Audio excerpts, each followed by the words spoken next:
पोलिसांच्या आडून जर या ठिकाणी कारवाई करायचा प्रयत्न केला तर जशास तसं उत्तर द्यायला कोल्हापूरकर या ठिकाणी गप्प असतात। हा शक्तीपीठ महामार्ग रद्द झाल्याशिवाय आम्ही गप्प बसणार नाही, ही भूमिका आपल्याला या ठिकाणी घ्यावी लागेल।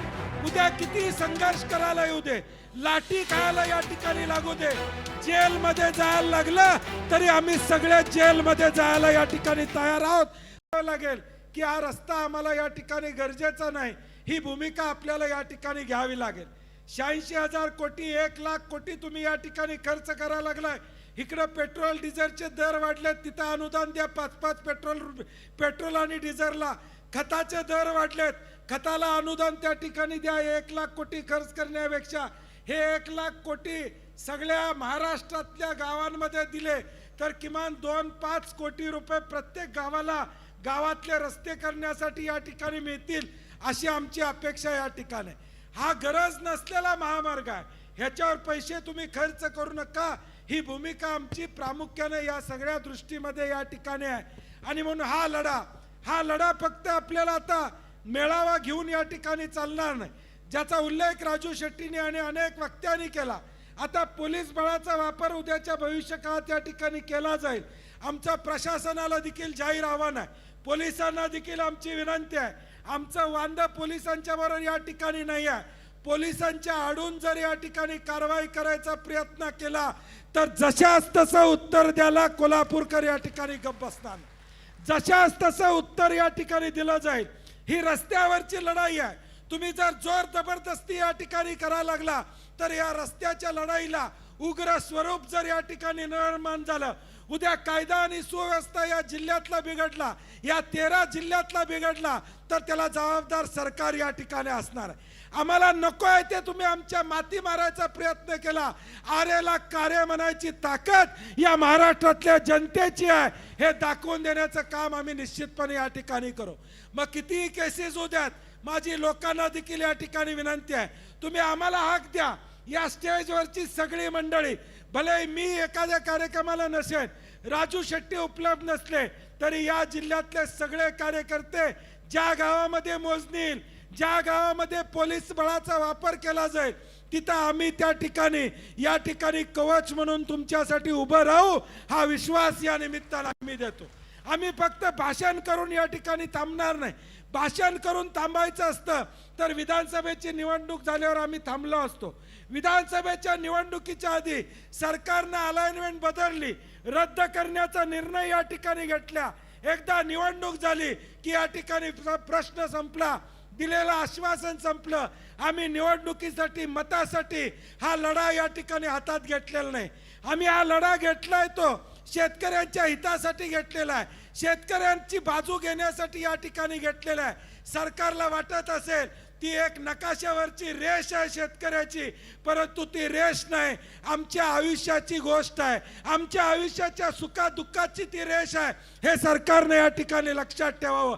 उद्या गुगल मॅपवर तुम्हाला ती रेष दिसत असेल, परंतु आमच्या आयुष्याचं या ठिकाणी भलं करणारी ती रेष आहे, हे आम्हाला ठणकावून सांगायचं आहे। माझी दुसरी विनंती आहे, माझी पुढच्या पिढीला विनंती आहे, पोरांना आणि नातवांना जरा सांगा की आज्यानं जमीन घेतली म्हणून आज त्याला किंमत आहे, आज्यानं जमीन घेतली नसती तर आज 1,00,000, 2,00,000, 5,00,000, 10,00,000 ह्या किमतीची भाषा तू बोलला नसतास, हे नातवाला देखील सांगणं गरजेचं आहे। कारण की आज मी अनेक ठिकाणी बघतोय, आज्याची इच्छा नाही, नातू म्हणतोय काय मिळतंय देऊन टाकूया, 4 पैसे मिळतात, 4 गाडी घेऊया आणि या ठिकाणी मौज करूया, परंतु त्याला सांगणं गरजेचं आहे की आज्यानं पंजानं माझ्या जमीन घेतली म्हणून आज जे घर आहे, आज जो गोटा आहे, जी म्हैस आहे, जे आर्थिक आज उत्पन्न आहे, ताटमानेने जो कॉलर टाईट करून 2 मोटरसायकलवर फिरतोयस ते या शेतीमुळे फिरतोयस, हे पुढच्या पिढीला सांगणं गरजेचं, हे पुढच्या पिढीला सांगणं गरजेचं आहे की आज शेती आहे म्हणून आम्ही जिवंत आहोत, हे सांगणं गरजेचं आहे। शेती नसेल तर मुळशी पॅटर्न ज्याचा उल्लेख अनेकांनी केला की आज 3ऱ्या पिढीची तिथली काय अवस्था आहे हे बघण्यासारखी वेळ या ठिकाणी आलेला आहे। पैसा आज आहे उद्या नाही आहे, आलेल्या पैशाला या ठिकाणी अनेक द्वार असतात आणि म्हणून माझी शेतकऱ्यांना विनंती आहे, ही चळवळ आमची चाललेली आहे, ही तुमच्यासाठी या ठिकाणी चाललेली आहे। कुठल्याही निवडणुका शेट्टी साहेब आता आपल्याला नाही आहेत, कुठली या ठिकाणी उद्याचं आमचं भवितव्य या ठिकाणी या सगळ्या आंदोलनावर अवलंबून आहे. आम्ही राजू शेट्टी, संपत बापू, आम्ही सगळे यामध्ये उतरलेलो आहोत. तो तुमचा सातबारा टिकला पाहिजे, तुमच्या हक्काची जमीन टिकली पाहिजे, ही आमची भूमिका या ठिकाणी. या राज्यामध्ये धरणं झालीत, या राज्यामध्ये हायवे झाले, या राज्यामध्ये MIDC झाल्या. कुठं शेतकऱ्यांनी विरोध त्या ठिकाणी केला?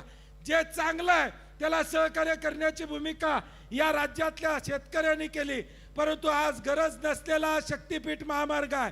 हा शक्तीपीठ महामार्ग रद्द झाल्याशिवाय आम्ही गप्प बसणार नाही.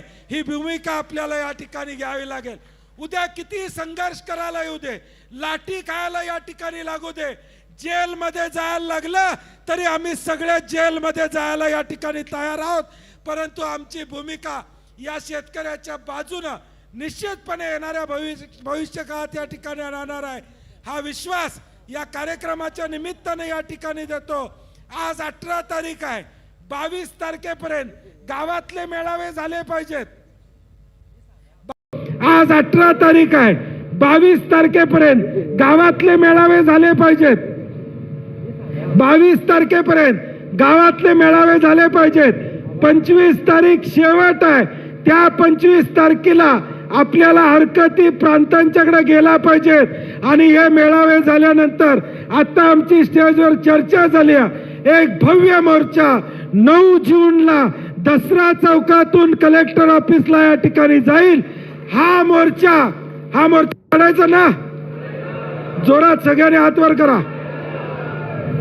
हा मोर्चा 9 जूनला या ठिकाणी होईल. या जिल्ह्यामध्ये न भूतो न भविष्यतो असा मोर्चा झाला पाहिजे.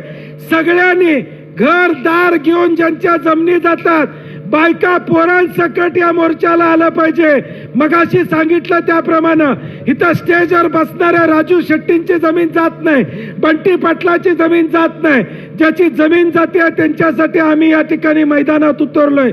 आम्ही शड्डू ठोकून या ठिकाणी उतरलोय. ते तुमची जमीन वाचवायसाठी उतरलोय. आणि म्हणून येणारा 9 जूनचा मोर्चा हा या ठिकाणी एवढा मोठा झाला पाहिजे की त्या दिवशी या राज्याच्या मुख्यमंत्र्यांनी शक्तीपीठ रद्दचा निर्णय घेतला पाहिजे. एवढ्या ताकदीनं येणाऱ्या 9 जूनला सर्व पक्षीय मोर्चामध्ये आपण सहभागी व्हा एवढी विनंती करतो आणि माझे 2 शब्द संपवतो. जय हिंद, जय महाराष्ट्र.